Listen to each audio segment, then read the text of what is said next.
ಶ್ರೀ ಗುರುಭ್ಯೋ ನಮಃ. ಎಲ್ಲರಿಗೂ ನಮಸ್ಕಾರ. ಧೃತಿ ಡಿವೋಷನಲ್ ಚಾನಲ್ಗೆ ಸ್ವಾಗತ. ಇವತ್ತಿನ ಈ ವಿಡಿಯೋದಲ್ಲಿ ನಾವು ನಮ್ಮ ಹಿಂದೂ ಧರ್ಮದಲ್ಲಿ ತುಂಬ ಮಹತ್ವ ಇರುವ ಒಂದು ವಿಶೇಷ ದಿನದ ಬಗ್ಗೆ ತಿಳಿದುಕೊಳ್ಳೋಣ. ಇನ್ನೇನು ಕೆಲವು ದಿನಗಳಲ್ಲಿ ನಮ್ಮ ಹಿಂದೂಗಳ ಹೊಸ ವರ್ಷವಾದ ಯುಗಾದಿ ಹಬ್ಬ ಬರ್ತಾ ಇದೆ.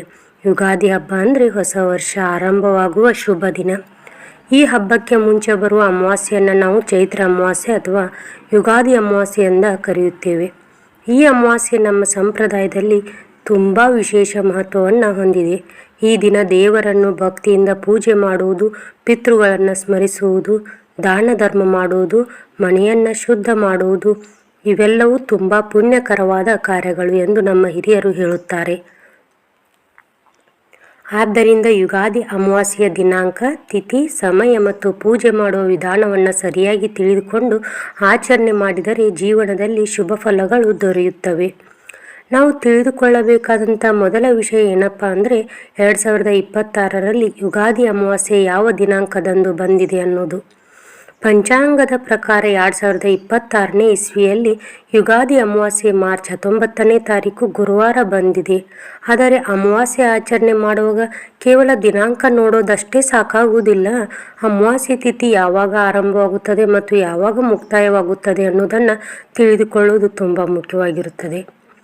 ಪಂಚಾಂಗದ ಪ್ರಕಾರ ಅಮಾವಾಸ್ಯೆ ತಿಥಿ ಮಾರ್ಚ್ 18ನೇ ತಾರೀಕು ಬುಧವಾರ ಬೆಳಿಗ್ಗೆ 8:25 ಆರಂಭವಾಗಿ ಮಾರ್ಚ್ 19ನೇ ತಾರೀಕು ಗುರುವಾರ ಬೆಳಿಗ್ಗೆ 6:52 ಮುಕ್ತಾಯವಾಗುತ್ತದೆ.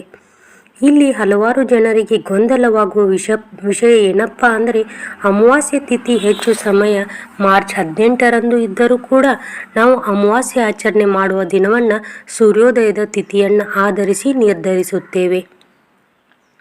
ಮಾರ್ಚ್ 19ರಂದು ಸೂರ್ಯೋದಯ ಸಮಯದಲ್ಲಿ ಅಮಾವಾಸ್ಯೆ ತಿಥಿ ಇರುವುದರಿಂದ ನಾವು ಮಾರ್ಚ್ 19ರಂದು ಯುಗಾದಿ ಅಮಾವಾಸ್ಯೆ ಆಚರಣೆ ಮಾಡಬೇಕಾಗುತ್ತದೆ.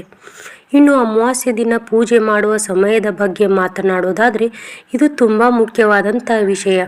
ನಮ್ಮ ಹಿಂದೂ ಶಾಸ್ತ್ರಗಳ ಪ್ರಕಾರ ಅಮಾವಾಸ್ಯೆ ದಿನ ದೇವರ ಪೂಜೆ ಮಾಡುವುದಕ್ಕೆ ಅತ್ಯಂತ ಶುಭ ಸಮಯ ಬ್ರಾಹ್ಮಿ ಮುಹೂರ್ತ ಎಂದು ಹೇಳಲಾಗುತ್ತದೆ. ಬ್ರಾಹ್ಮಿ ಮುಹೂರ್ತ ಅಂದರೆ ಸೂರ್ಯೋದಯಕ್ಕಿಂತ ಸುಮಾರು 1.5 ಗಂಟೆ ಮೊದಲು ಇರುವ ಸಮಯ. ಈ ಸಮಯವನ್ನು ದೇವರ ಪೂಜೆಗೆ ಅತ್ಯಂತ ಪವಿತ್ರವಾದ ಸಮಯ ಎಂದು ಪರಿಗಣಿಸಲಾಗುತ್ತದೆ. ಈ ಸಮಯದಲ್ಲಿ ದೇವರನ್ನು ಭಕ್ತಿಯಿಂದ ಸ್ಮರಿಸಿದರೆ ಮತ್ತು ಪೂಜೆ ಮಾಡಿದರೆ ಜೀವನದಲ್ಲಿ ಸಂತೋಷ, ಆರೋಗ್ಯ ಮತ್ತು ಸಮೃದ್ಧಿ ದೊರೆಯುತ್ತದೆ ಎಂದು ಹೇಳಲಾಗುತ್ತದೆ. ಆದ್ದರಿಂದ ಯುಗಾದಿ ಅಮಾವಾಸ್ಯೆ ದಿನ ಬೆಳಿಗ್ಗೆ ಸಾಧ್ಯವಾದಷ್ಟು ಬೇಗ ಎದ್ದು ಸ್ನಾನ ಮಾಡಿ ದೇವರ ಪೂಜೆಯನ್ನು ಮಾಡುವುದು ತುಂಬ ಉತ್ತಮವಾಗಿದೆ. ವಿಶೇಷವಾಗಿ ಬೆಳಿಗ್ಗೆ 4:30ರಿಂದ 6:30 ಪೂಜೆ ಮಾಡಿದರೆ ಅತ್ಯುತ್ತಮ ಫಲ ದೊರೆಯುತ್ತದೆ. ಏಕೆಂದರೆ ಅಮಾವಾಸ್ಯೆ ತಿಥಿ ಬೆಳಿಗ್ಗೆ 6:52 ಮುಕ್ತಾಯವಾಗುತ್ತದೆ. ಆದ್ದರಿಂದ ಸಾಧ್ಯವಾದಷ್ಟು 6:30 ಪೂಜೆ ಮುಗಿಸಿಕೊಂಡ್ರೆ ಒಳ್ಳೆಯದು. 7 ಗಂಟೆಯ ನಂತರ ಪೂಜೆ ಮಾಡಿದರೆ ಅದು ಅಮಾವಾಸ್ಯೆ ತಿಥಿಗೆ ಲೆಕ್ಕಕ್ಕೆ ಬರುವುದಿಲ್ಲ. ಇನ್ನು ತುಂಬ ಜನ ಕೇಳುವ ಒಂದೇ ಪ್ರಶ್ನೆ ಏನಪ್ಪ ಅಂದರೆ ಯುಗಾದಿ ಅಮಾವಾಸ್ಯೆಗೂ ಮೊದಲು ನಾವು ದೇವರ ಮನೆ ಮತ್ತು ದೇವರ ಸಾಮಾನುಗಳನ್ನು ಯಾವಾಗ ಸ್ವಚ್ಛಗೊಳಿಸಬೇಕು ಅಂತ. ಸಾಮಾನ್ಯವಾಗಿ ಹಬ್ಬಗಳ ಮೊದಲು ದೇವರ ಮನೆಯನ್ನು ಸ್ವಚ್ಛ ಮಾಡುವುದು ಒಂದು ಒಳ್ಳೆಯ ಸಂಪ್ರದಾಯವಾಗಿದೆ. ದೇವರ ಫೋಟೋಗಳು, ದೇವರ ವಿಗ್ರಹಗಳು, ಪೂಜೆ ಪಾತ್ರೆಗಳು, ದೀಪಗಳು ಇವೆಲ್ಲವನ್ನು ಚೆನ್ನಾಗಿ ಸ್ವಚ್ಛ ಮಾಡುವುದು ಶುಭ ಎಂದು ಹೇಳಲಾಗುತ್ತದೆ. ಈ ವರ್ಷ ನೀವು ದೇವರ ಮನೆ ಮತ್ತು ದೇವರ ಸಾಮಾನುಗಳನ್ನು ಮಾರ್ಚ್ 18ನೇ ತಾರೀಕು ಬುಧವಾರ ಬೆಳಿಗ್ಗೆ ಸ್ವಚ್ಛ ಮಾಡಬಹುದು.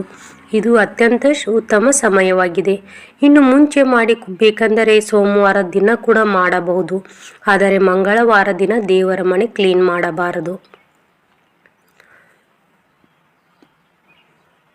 ಹಾಗೆ ಅಮಾವಾಸ್ಯೆ ದಿನವೂ ದೇವರ ಸಾಮಾನುಗಳನ್ನು ಕ್ಲೀನ್ ಮಾಡಬಾರದು. ಆದ್ದರಿಂದ ಅಮಾವಾಸ್ಯೆಗೂ ಮೊದಲು ದೇವರ ಮನೆಯನ್ನು ಸ್ವಚ್ಛ ಮಾಡಿಕೊಂಡ್ರೆ ತುಂಬ ಒಳ್ಳೆಯದು. ಇನ್ನು ಯುಗಾದಿ ಹಬ್ಬದ ಸಮಯದಲ್ಲಿ ನಾವು ಮಾಡುವ ಮತ್ತೊಂದು ಪ್ರಮುಖ ಕೆಲಸ ಅಂದರೆ ಮನೆಯನ್ನು ಪೂರ್ಣವಾಗಿ ಸ್ವಚ್ಛ ಮಾಡುವುದು. ಮನೆಯಲ್ಲಿರುವ ಹಳೆಯ ವಸ್ತುಗಳು, ಉಪಯೋಗಕ್ಕೆ ಬಾರದ ಸಾಮಾನುಗಳು, ಧೂಳು ಹಿಡಿದ ವಸ್ತುಗಳು ಇವೆಲ್ಲವನ್ನು ತೆಗೆದು ಮನೆಯನ್ನು ಶುದ್ಧಿ ಮಾಡುತ್ತಾರೆ. ಇದು ಮನೆಯಲ್ಲಿ ಹೊಸ ಶಕ್ತಿ ಮತ್ತು ಶುಭವನ್ನು ತರುತ್ತದೆ. ಆದರೆ ಮನೆ ಕ್ಲೀನ್ ಮಾಡುವಾಗ ಕೆಲವು ದಿನಗಳನ್ನು ತಪ್ಪಿಸಬಹುದು. ಉತ್ತಮ ವಿಶೇಷವಾಗಿ ಮಂಗಳವಾರ ಮತ್ತು ಶುಕ್ರವಾರ ದಿನಗಳಲ್ಲಿ ಮನೆಯನ್ನು ಕ್ಲೀನ್ ಮಾಡಬಾರದು ಎಂದು ನಮ್ಮ ಹಿರಿಯರು ಹೇಳುತ್ತಾರೆ. ಈ ದಿನಗಳನ್ನು ಬಿಟ್ಟು ಬೇರೆ ಯಾವ ದಿನವೂ ನೀವು ಮನೆಯನ್ನು ಸ್ವಚ್ಛ ಮಾಡಬಹುದು. ಆದಷ್ಟು ಯುಗಾದಿ ಹಬ್ಬವು ಕೆಲವು ದಿನಗಳ ಮುಂಚೆ ಮನೆಯನ್ನು ಸಂಪೂರ್ಣವಾಗಿ ಕ್ಲೀನ್ ಮಾಡಿಕೊಂಡರೆ ಹಬ್ಬದ ದಿನ ಯಾವುದೇ ಗಡಿಬಿಡಿ ಆಗುವುದಿಲ್ಲ. ಮನೆ ಕ್ಲೀನ್ ಮಾಡುವ ಸಮಯಕ್ಕೂ ಕೂಡ ನಮ್ಮ ಸಂಪ್ರದಾಯದಲ್ಲಿ ಮಹತ್ವವನ್ನು ನೀಡಲಾಗುತ್ತದೆ. ಸೂರ್ಯೋದಯಕ್ಕಿಂತ ಮೊದಲು ಮನೆ ಕ್ಲೀನ್ ಮಾಡಬಾರದು, ಏಕೆಂದರೆ ಆ ಸಮಯ ಬ್ರಾಹ್ಮಿ ಮುಹೂರ್ತವಾಗಿರುತ್ತದೆ ಮತ್ತು ಆ ಸಮಯ ದೇವರ ಪೂಜೆಗೆ ಮೀಸಲಾದ ಸಮಯವಾಗಿದೆ. ಹಾಗೆಯೇ ಸೂರ್ಯಾಸ್ತ ಆದ ನಂತರದಲ್ಲೂ ಮನೆ ಕ್ಲೀನ್ ಮಾಡಬಾರದು. ಸಂಜೆ 6 ಗಂಟೆಯ ನಂತರ ಮನೆ ಕ್ಲೀನ್ ಮಾಡಬಾರದು ಅಥವಾ ಕಸ ಹೊರಗೆ ಹಾಕುವುದು ಶುಭವಲ್ಲ. ಈ ಸಮಯದಲ್ಲಿ ಮನೆ ಕ್ಲೀನ್ ಮಾಡಿದರೆ ಲಕ್ಷ್ಮೀ ದೇವಿಯ ಅನುಗ್ರಹ ಕಡಿಮೆಯಾಗುತ್ತದೆ ಎಂದು ಹೇಳಲಾಗುತ್ತದೆ. ಆದ್ದರಿಂದ ಮನೆ ಕ್ಲೀನ್ ಮಾಡುವಾಗ ಬೆಳಿಗ್ಗೆ ಸೂರ್ಯೋದಯದ ನಂತರ ಮತ್ತು ಸಂಜೆ ಸೂರ್ಯಾಸ್ತಕ್ಕಿಂತ ಮುಂಚೆ ಮಾಡುವುದೇ ಉತ್ತಮವಾಗಿರುತ್ತದೆ. ಮನೆ ಶುದ್ಧಿ ಮಾಡುವಾಗ ಇನ್ನೊಂದು ಮುಖ್ಯ ವಿಷಯ ಅಂದರೆ ಹಸುವಿನ ಗಂಜಲು ಉಪಯೋಗಿಸುವುದು. ನಮ್ಮ ಸಂಪ್ರದಾಯದಲ್ಲಿ ಹಸುವಿನ ಗಂಜಲು ತುಂಬ ಪವಿತ್ರವಾದದ್ದು. ನೀರಿಗೆ ಸ್ವಲ್ಪ ಹಸುವಿನ ಗಂಜಲ ಹಾಕಿ ಮನೆಯ ಮುಖ್ಯ ದ್ವಾರ, ಹೊಸ್ತಿಲು ಮತ್ತು ಮನೆಯ ನೆಲವನ್ನು ಒರೆಸಿದರೆ ಮನೆಯಲ್ಲಿ ಇರುವ ನೆಗೆಟಿವ್ ಎನರ್ಜಿ ದೂರವಾಗುತ್ತದೆ.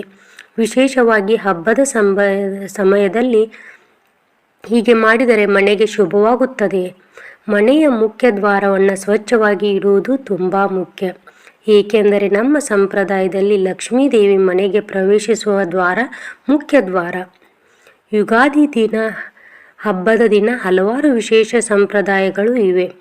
ಯುಗಾದಿ ದಿನ ಬೆಳಿಗ್ಗೆ ಬೇಗ ಎದ್ದು ಎಣ್ಣೆ ಸ್ನಾನ ಮಾಡಿಕೊಳ್ಳುವುದು ಪ್ರಮುಖ ಸಂಪ್ರದಾಯವಾಗಿದೆ. ನಂತರ ಮನೆಯ ಬಾಗಿಲಿಗೆ ಮಾವಿನ ತೋರಣ ಕಟ್ಟುವುದು, ಬಾಗಿಲ ಮುಂದೆ ರಂಗೋಲಿ ಹಾಕುವುದು ಶುಭ ಸಂಕೇತವಾಗಿದೆ.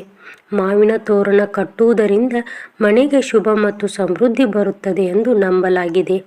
ಹಾಗೆಯೇ ಯುಗಾದಿ ದಿನ ವಿಶೇಷವಾಗಿ ಬೇವು ಬೆಲ್ಲ ಸೇವಿಸುವುದು ಒಂದು ಪ್ರಮುಖ ಸಂಪ್ರದಾಯವಾಗಿದೆ. ಬೇವು ಬೆಲ್ಲ ಅಂದರೆ ಜೀವನದಲ್ಲಿ ಸಿಹಿ ಮತ್ತು ಕಹಿ ಎರಡೂ ಬರುತ್ತವೆ ಅನ್ನುವುದಕ್ಕೆ ಸಂಕೇತವಾಗಿದೆ. ಜೀವನದಲ್ಲಿ ಸಂತೋಷವೂ ಇರುತ್ತದೆ, ದುಃಖವೂ ಇರುತ್ತದೆ ಎಂಬುದನ್ನು ಇದು ನಮಗೆ ನೆನಪಿಸುತ್ತದೆ. ಯುಗಾದಿ ದಿನ ದೇವರ ಪೂಜೆ ಮಾಡಿದ ನಂತರ ಕುಟುಂಬದ ಎಲ್ಲರೂ ಸೇರಿ ಹಬ್ಬವನ್ನು ಸಂತೋಷದಿಂದ ಆಚರಣೆ ಮಾಡುತ್ತಾರೆ. ಹೊಸ ಬಟ್ಟೆ ಧರಿಸುವುದು, ದೇವಸ್ಥಾನಕ್ಕೆ ಹೋಗುವುದು, ದೇವರನ್ನು ಭಕ್ತಿಯಿಂದ ಪ್ರಾರ್ಥಿಸುವುದು ಇವೆಲ್ಲವೂ ಯುಗಾದಿ ಹಬ್ಬದ ವಿಶೇಷ ಸಂಪ್ರದಾಯಗಳಿವೆ. ಈ ದಿನ ದೇವರನ್ನು ಸ್ಮರಿಸಿ ಹೊಸ ವರ್ಷದ ಆರಂಭವನ್ನು ಭಕ್ತಿಯಿಂದ ಮಾಡಿದರೆ ಆ ವರ್ಷ ತುಂಬ ಶುಭವಾಗುತ್ತದೆ.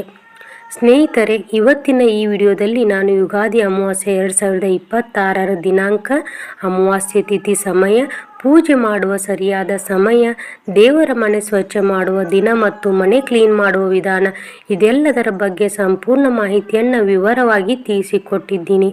ಈ ಮಾಹಿತಿ ನಿಮಗೆ ಉಪಯೋಗವಾಗಿದೆ ಅಂತ ಅನಿಸಿದರೆ ವಿಡಿಯೋಗೆ ಲೈಕ್ ಮಾಡಿ ಮತ್ತು ನಿಮ್ಮ ಸ್ನೇಹಿತರು ಮತ್ತು ಬಂಧುಗಳಿಗೆ ಕೂಡ ಶೇರ್ ಮಾಡಿ. ಹಾಗೆ ನಮ್ಮ ಧೃತಿ ಡಿವೋಷನಲ್ ಯೂಟ್ಯೂಬ್ ಚಾನಲನ್ನು ಸಬ್ಸ್ಕ್ರೈಬ್ ಮಾಡಿಕೊಳ್ಳಿ. ಇನ್ನಷ್ಟು ಉಪಯುಕ್ತ ಧಾರ್ಮಿಕ ಮಾಹಿತಿಗಳೊಂದಿಗೆ ಮತ್ತೆ ನಿಮ್ಮನ್ನು ಭೇಟಿಯಾಗುತ್ತೇನೆ. ಧನ್ಯವಾದಗಳು. ಸರ್ವೇ ಜನ ಸುಖಿನೋ ಭವಂತು. ಮತ್ತೆ ಮುಂದಿನ ವಿಡಿಯೋದಲ್ಲಿ ಸಿಗ್ತೀನಿ. ಅಲ್ಲಿವರೆಗೂ ಎಲ್ಲರಿಗೂ ನಮಸ್ಕಾರ.